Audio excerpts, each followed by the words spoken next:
Oke, kali ini Mama mau bahas fakta dan mitos seputar penyakit ginjal kronik. Kita bahas ada sekitar 15 ya, fakta dan mitos seputar penyakit ginjal. Nah, yang pertama dan yang kedua ini berhubungan dengan hipertensi dan diabetes. Oke, jawaban fakta dan mitos yang pertama adalah fakta. Hipertensi atau tekanan darah tinggi dan diabetes mellitus atau kencing manis merupakan penyebab terbesar atau terbanyak penyakit ginjal kronik di Indonesia.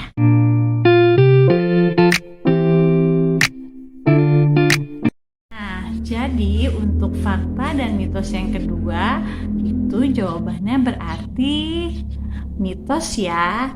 Karena justru dengan meminum obat antihipertensi dan antidiabetes secara teratur, maka dapat membuat kadar gula darah dan juga kadar tensi darah menjadi stabil, sehingga komplikasi ke arah penyakit ginjal kronik dapat kita cegah atau paling tidak kita tunda kejadiannya. Sehingga yang perlu kita garis bawahi bahwa obat antidiabetes dan obat antihipertensi yang diminum jangka panjang secara teratur tidak menyebabkan penyakit ginjal kronik, tetapi justru sebaliknya.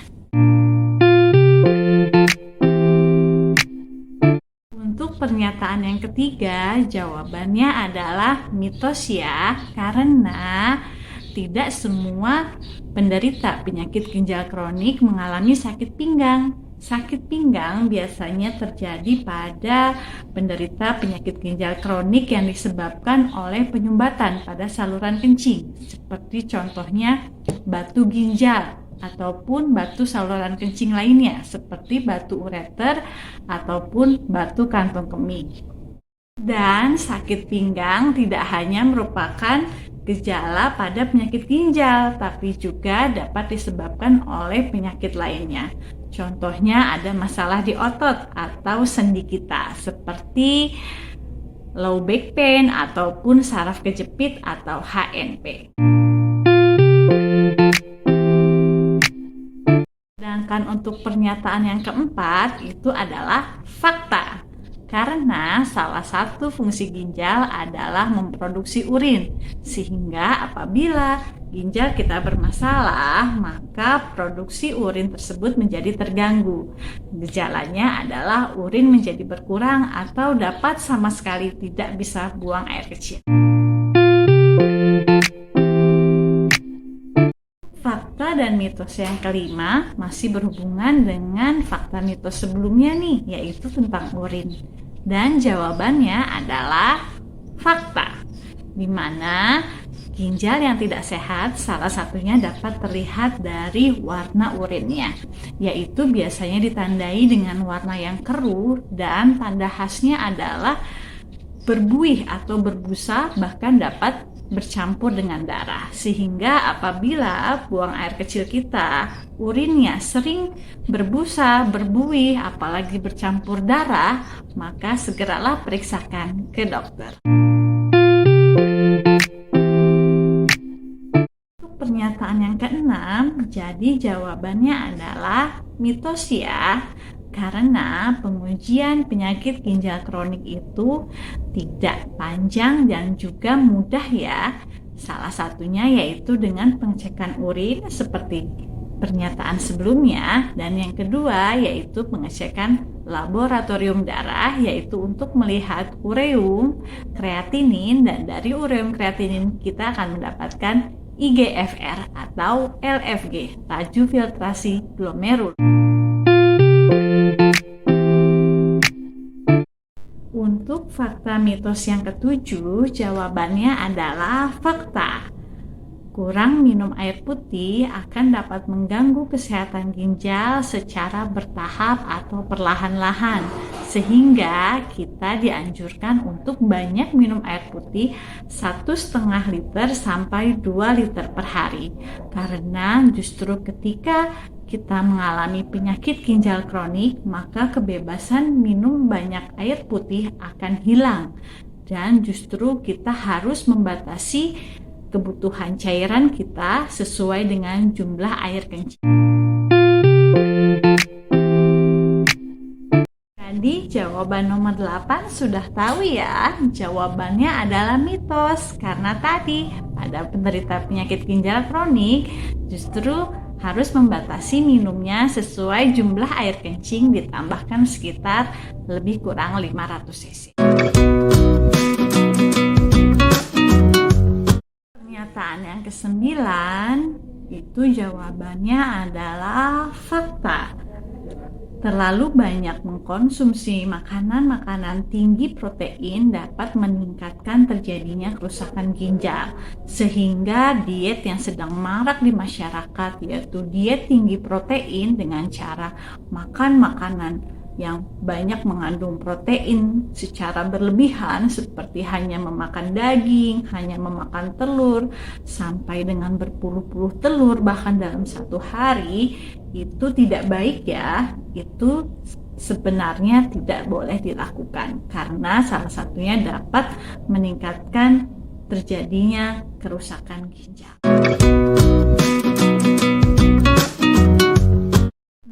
Untuk fakta mitos yang ke-10, jawabannya adalah mitos. Karena penderita penyakit ginjal kronik atau gagal ginjal masih dapat diobati ya, yaitu dengan cara mendapatkan terapi pengganti ginjal. Contohnya adalah cuci darah atau hemodialisis.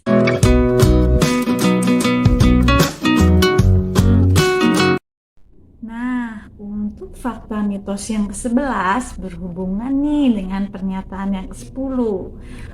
Jawabannya adalah mitos.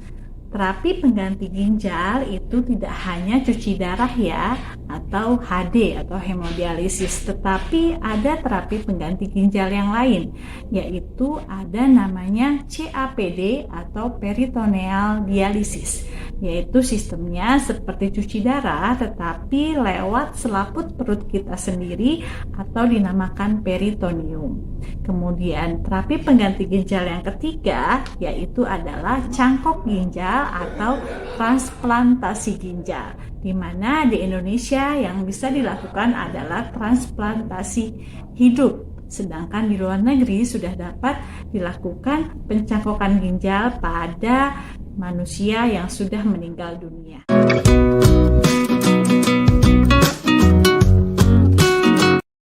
Fakta mitos yang ke-12 itu hubungannya dengan cangkok ginjal, seperti yang sebelumnya kita ceritakan. Cangkok ginjal itu mereka masih boleh makan bebas atau tidak ya? Jawabannya adalah mereka tetap harus menjaga makanannya secara baik ya. Jadi pernyataan nomor 12 itu adalah mitos. Kenapa? Karena pada pasien yang melakukan donor ginjal itu pun ginjalnya yang sudah ditransfer ke dalam tubuhnya itu ada masanya, ada umurnya, biasanya sekitar lebih kurang 10 tahun. Apabila ginjal yang ada yang baru tersebut di dalam tubuh sudah mati juga, sudah mengalami kerusakan, maka tidak dapat dipergunakan lagi.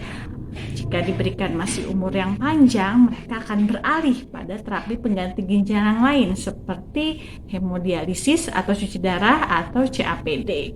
Nah, sehingga mereka tetap harus menjaga makanannya supaya ginjal yang sudah ditransfer ke dalam tubuhnya tersebut dapat umurnya lebih panjang, dapat lebih baik, umurnya tidak pendek, kerusakannya tidak cepat terjadi. Pernyataan nomor 13, mohon maaf, itu jawabannya adalah mitos ya, karena pada penyakit ginjal kronik sel-sel ginjal atau nefron yang sudah mengalami kerusakan itu sifatnya adalah irreversible atau tidak dapat kembali normal lagi. Nah, pengobatan atau terapi pengganti ginjal itu fungsinya adalah mempertahankan sisa fungsi ginjal yang masih sehat, sehingga kerusakan ginjal tidak semakin berat dan komplikasi-komplikasi dari penyakit ginjal kronik dapat kita cegah, di mana komplikasi terbanyak dan terbesar adalah penyakit jantung, dan jantung atau penyakit jantung merupakan penyebab kematian terbesar di Indonesia. Untuk yang ke-14 itu jawabannya adalah mitos ya. Penyakit ginjal kronik tidak hanya dapat menyerang orang tua. Faktanya banyak sekali di rumah sakit pasien-pasien harus mengalami cuci darah atau hemodialisis dengan usia yang masih muda, di bawah 30 tahun, bahkan di bawah 20 tahun atau masih belasan tahun. Hal tersebut dikarenakan oleh biasanya adalah faktor-faktor resiko yang ada pada pasien tersebut.